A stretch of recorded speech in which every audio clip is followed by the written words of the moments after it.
سب تمہارا کرم ہے آقا کی بات اب تک بنی ہوئی ہے۔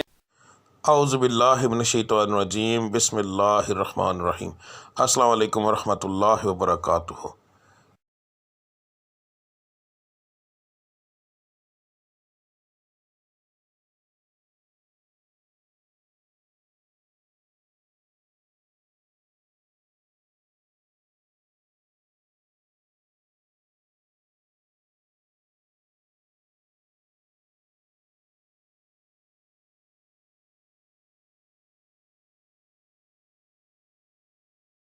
آج کا دن کیسا رہے گا یہ بتانے کے بجائے میں آپ لوگوں کو یہ کیوں نہ بتاؤں کہ کس پڑھائی سے اللہ تعالیٰ کے وہ کون سا بابرکت نام ہے جس کو پڑھنے سے آپ کا آج کا دن بہترین رہے گا۔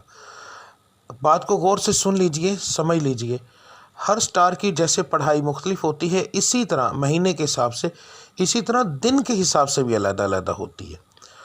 تو میں آپ کو جس طریقے سے بتا رہا ہوں اس کا مقصد یہ ہے کہ آپ جو آپ کے آج کے سٹار کی پڑھائی ہے وہ کریں گے تو اس کا نتیجہ آپ کو فوری طور پر ملے گا۔ یعنی کہ اس کا یہ پڑھائی تو ایک دن آپ نے کرنی ہے مگر اس کا نتیجہ فوری طور پر ملتا ہے۔ دوسرا، اللہ تعالیٰ کی ذات کو روزانہ اپنے حساب سے یاد کرنا، بار بار علیحدہ علیحدہ ناموں سے یاد کرنا، تو وہ ایک بڑا بابرکت چیز ہے، بڑا بابرکت کام ہے۔ تو اللہ کی ذات ان ناموں کے حساب سے آپ کو بہت زیادہ آپ پر کرم کرتی ہے۔ تو ہر سٹار کے مطابق آپ کی پڑھائی کیا ہے وہ آپ کو آگے جا کے ویڈیو میں پتہ چل جائے گا۔ پڑھنے کا طریقہ بتانے لگا ہوں۔ اس کے اندر دو طرح کی پڑھائی ہے۔ ایک پڑھائی آپ نے فجر کی نماز کے بعد کرنی ہے۔ اگر ایک مثال ہے، میں نے یہ بتایا ہے کہ یا اللہ آپ نے پڑھنا ہے تو صرف میں نے اتنا لکھا ہے یا اللہ، اس کے آگے تعداد نہیں لکھی کیونکہ یہ دونوں پڑھائیاں لا تعداد ہوں گی۔ ان کو پڑھنے کے لیے ایک تو آپ کو یاد رکھیے کہ باوضو ہونے کی ضرورت نہیں، اللہ کو کسی بھی حالت میں آپ یاد کر سکتے ہیں۔ تو آپ نے پڑھائی فجر کے بعد کرنی ہے، تسبیح عادتاً پکڑنی ہے تو پکڑ لیں ورنہ کوئی خاص ضرورت نہیں۔ تو رب العزت کی ذات کو لا تعداد یاد کرو تاکہ وہ آپ کو لا تعداد رزق عطا فرمائے، لا تعداد خوشیاں عطا فرمائے، آپ کے ستارے کو عروج ملے، آپ کی بندشیں ٹوٹیں۔ تو صبح کی پڑھائی کرنا بہت زیادہ ضروری ہوتا ہے ان چیزوں کے لیے، اور فجر کی نماز کے بغیر یہ چیزیں ممکن ہی نہیں ہیں۔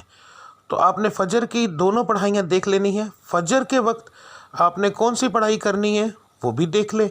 اس کے بعد دوسرا جو لفظ ہوگا، ٹھیک ہے، گھر سے کام کے لیے نکلتے وقت، تو آپ نے یہ لفظ آپ نے کب پڑھنا ہے؟ اگر آپ گھر سے باہر کام کرنے کے لیے جاتے ہیں تو پھر کام پر جانے سے پہلے جب آپ تیار ہو رہے ہوں گے، اس وقت کام کی تیاری کے لیے جب آپ تیار ہوں گے، آپ اس وقت یہ پڑھیں گے، اور پھر پورے دن کے اندر وقفے وقفے کے ساتھ یہ لفظ آپ لا تعداد پڑھیں گے تو انشاءاللہ تعالی آپ کو اس سے فائدہ ہوگا۔ اس کا بہترین حل ہے اسکرین شاٹ لے لیا کریں روزانہ ویڈیو کا، تو وہ آپ لا تعداد پڑھیں گے، وضو بغیر وضو، بس جگہ کا دھیان رکھنا ہے کہ صاف اور پاک ہو، ٹھیک ہے۔ تو اس کے بعد جو لوگ گھر کے اندر بیٹھ کر کام کرتے ہیں ان کے لیے کوئی پابندی نہیں ہے، وہ اس وقت سے ہی پڑھنا شروع کر دیں گے نماز سے فارغ ہونے کے بعد، چاہے وہ رات کو کام کرتے ہیں جیسے آن لائن کا کام کرنے والے، کوئی ایسا کام کرتے ہیں جو گھر کے اندر فیکٹری یا کوئی ایسا، تو انہوں نے گھر سے باہر نہیں جانا، تو اس لیے وہ لوگ جو ہیں وہ پڑھائی شروع کریں گے فجر کے بعد، دعا کرنے کے بعد جب اٹھ جائیں گے تو اس کے بعد وہ چلتے پھرتے یہ پڑھتے رہیں گے۔ دن کے اندر 1 بار پڑھیں، 10 بار پڑھیں، 20 بار پڑھیں، جتنا پڑھیں گے۔ لا تعداد کا مقصد یہ ہوتا ہے کہ جتنا پڑھتے جائیں گے اتنا اللہ کی ذات کرم کرتی جائے گی، ٹھیک ہے۔ تو اب آپ کی پڑھائی آپ دیکھ لیں۔ ملتے ہیں اگلی ویڈیو میں، تب تک کے لیے مجھے اجازت دیجیے۔ اللہ آپ سب کا حامی و ناصر۔ السلام علیکم ورحمۃ اللہ وبرکاتہ۔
سب تمہارا کرم ہے آقا، کہ بات اب تک بنی